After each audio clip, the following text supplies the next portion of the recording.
lo que hace varios años ya que se venía meneando, pero venía siendo imposible, por lo menos hasta ahora. Y está en línea Sergio Palazzo, que es titular de la Asociación Bancaria, para contarnos algunos detalles sobre esto. Palazzo, muy buenos días. Aquí Magdalena, Nico Buñaski y Diego Leuco los saludamos. ¿Cómo le va?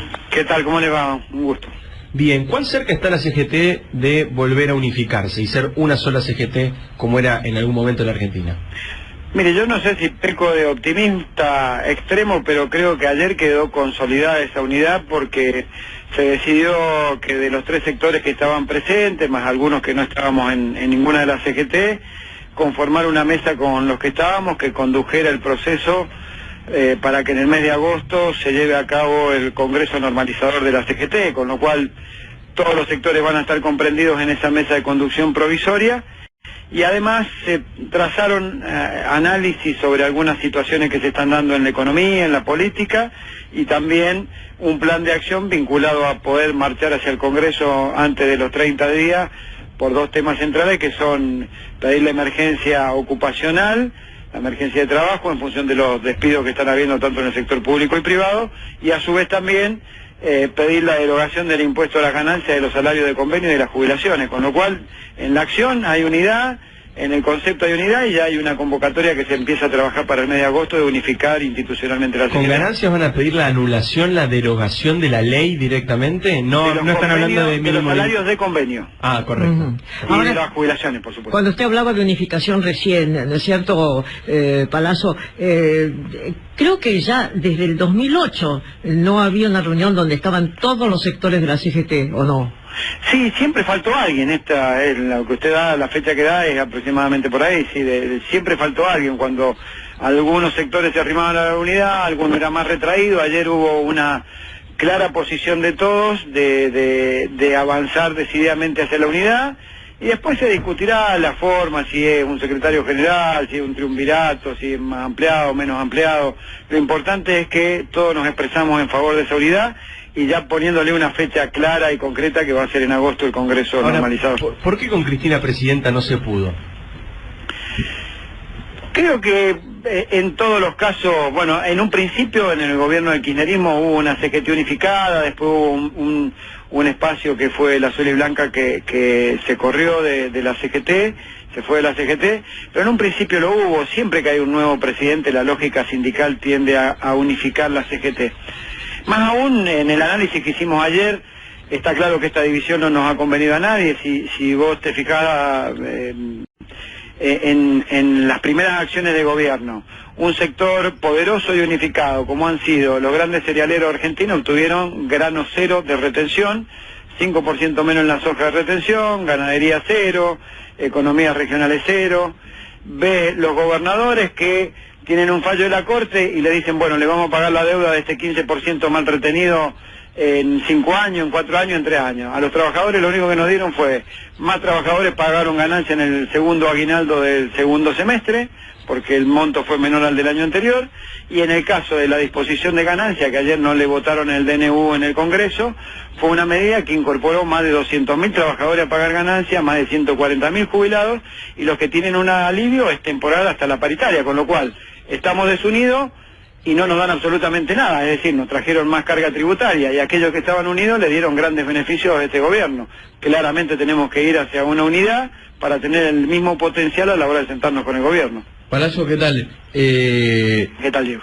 Nicolás soy. Nicolás. Sí, no, está bien. En la nueva CGT unificada, ¿Moyano sería uno de los líderes o daría un paso al costado? Porque siempre se habló como que era él como una especie de escollo, ¿no? Para reunir a todos los gremios. No, no se habló de candidaturas, no se habló puntualmente de candidaturas, pero sí puedo expresarle lo que dijeron tanto Moyano como Barrio Nuevo, como el propio Caló, que ellos no son ningún obstáculo para la unidad. Se podría volver entonces a esa fórmula del triunvirato. Me acuerdo que estaba Susana Rueda, ¿no? Y en alguna época fue de 5 también, me parece que en la época de Lorenzo Miguel hubo una época que fue de 5 también. Yo lo que digo es, mi opinión personal, la de nuestra organización, es que a lo mejor por un tiempo y para que todos los sectores estén comprendidos estaría bien una conducción colegiada, ¿no? Cosa que todos los sectores se sientan representados y que sea una conducción por un tiempo determinado colegiado y de ahí surgirá luego algún liderazgo natural que conduzca el movimiento obrero. Si mal no recuerdo, Susana Rueda fue una excepción. Yo creo que fue la única mujer. Primera y única mujer. Hasta ahora no se ha repetido, ¿no? Así es, han habido compañeras dentro del Consejo Directivo de CGT, pero no en el nivel de ser un triunvirato de conducción como fue el de Susana. Ahora, Palazzo, usted como bancario, le voy a hacer una pregunta un poco ingenua, pero ¿qué panorama trazaría con respecto al ahorro? ¿El ahorro existe? Como con respecto al ahorro de los argentinos, bueno. En la época de oro, la verdad que no es ingenuo, la gente no hace preguntas ingenuas, es muy inteligente. El ahorro de los argentinos hace tiempo que está golpeado por la credibilidad en los sistemas políticos y económicos de la Argentina. Si no, el dólar no sería la estrella y la vedette cada tanto en la economía argentina. Creo que hay un potencial de ahorro que podría estar volcado a la producción, en cajas de seguridad, en cuentas en el extranjero o en posiciones en dólares que tiene la gente. Y esto tiene que ver con la falta de creimiento en programas económicos y en programas políticos muchas veces. Le quería preguntar básicamente... Fue claro y desolador, ¿eh? Sí, tremendo. Le quería preguntar yo específicamente por ganancias. ¿Este anuncio del gobierno a usted les parece insuficiente por el mínimo no imponible, porque no se modifican las escalas o por ambas cosas? A ver, doy los datos de mi sector, del que yo represento, de nuestra actividad. 22.000 bancarios que no pagaban ganancias van a pasar a pagar ganancias a partir de... Ya están pagando ganancias. En el mes de marzo les descontaron ganancias a 22.000 bancarios que no pagaban. Perdón, eso es porque se derogó el famoso decreto que a los que... Claro, el decreto del 2013. Claro, lo que pasa es que el problema de esa situación es que el decreto era una deformidad tributaria. Lo que pasa es que lo que deberían haber hecho es traer con los aumentos salariales promedio de paritaria que obtuvimos hasta este año, y eso le hubiera dado una cifra superior a 40.000, creo que daba 40.500 pesos, con lo cual no quedaban trabajadores comprendidos o esta cantidad de trabajadores tan grande.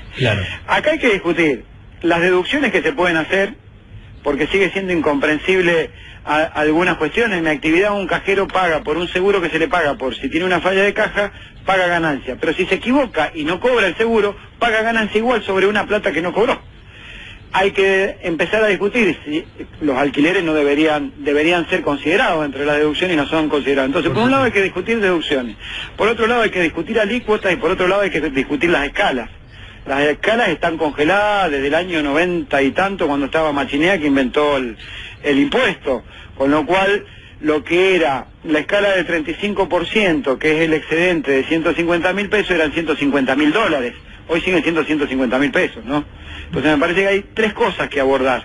Pero el concepto que nosotros tenemos, por lo menos en la asociación bancaria, y creo que en el conjunto del movimiento obrero, es que los salarios que se pactan en convenciones colectivas de trabajo no deberían tributar ganancias.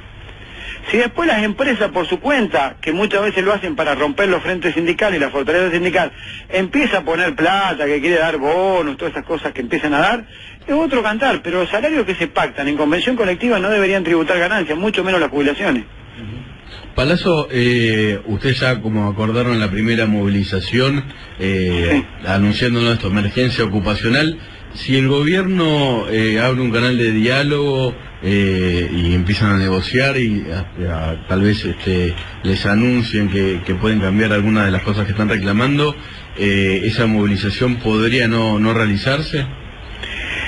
Mire, creo que es bastante prudente lanzar una movilización a un mes. Claramente traten de corregir esto antes que salgamos a la calle. Ojalá el gobierno tenga la sabiduría de interpretar el pensamiento de los trabajadores, que ven cómo ha empezado a caer la actividad económica. Ayer yo escuchaba a los compañeros de los gremios industriales con mucha preocupación por la apertura de importaciones, los gremios textiles, los propios gremios metalmecánicos, las aperturas de importaciones que empezaron a mellar ya en puestos de trabajo concretos. Entonces, o hay emergencia ocupacional donde si tienen que despedir lo van a pensar dos veces porque les sale lo suficientemente caro como para hacerlo, y hay correcciones en lo de ganancia, o lamentablemente no queda otro camino que ir, y no es porque uno sea golpista, está pidiendo un trato igualitario con el que le dieron a los sectores poderosos.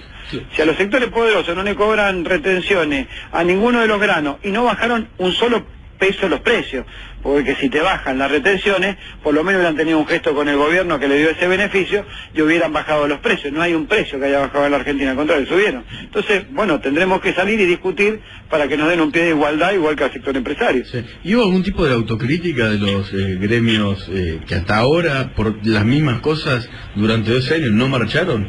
Pienso en la UOCRA, en metalúrgicos. Yo creo que por temas de la autocrítica que hay claramente es que hayamos permitido una división en la CGT, es decir, esta es la autocrítica mayor. Después los posicionamientos fueron de un lado, de otro, algunos marcharon por unas cosas en un tiempo, otros marcharon por otra. En definitiva, la autocrítica mayor es no haber tenido la sabiduría, no haber tenido la paciencia, la tolerancia inclusive de interpretar que otros pensaban distinto, para no habernos dividido. Lo demás son contradicciones secundarias. La contradicción primaria o principal es no haber sostenido la unidad aún en la diferencia que podíamos tener. Gracias, Sergio, por la comunicación. Gracias a ustedes, hasta luego. Hasta luego. Sergio Palazzo, titular de la Asociación Bancaria, contándonos y diciendo que él considera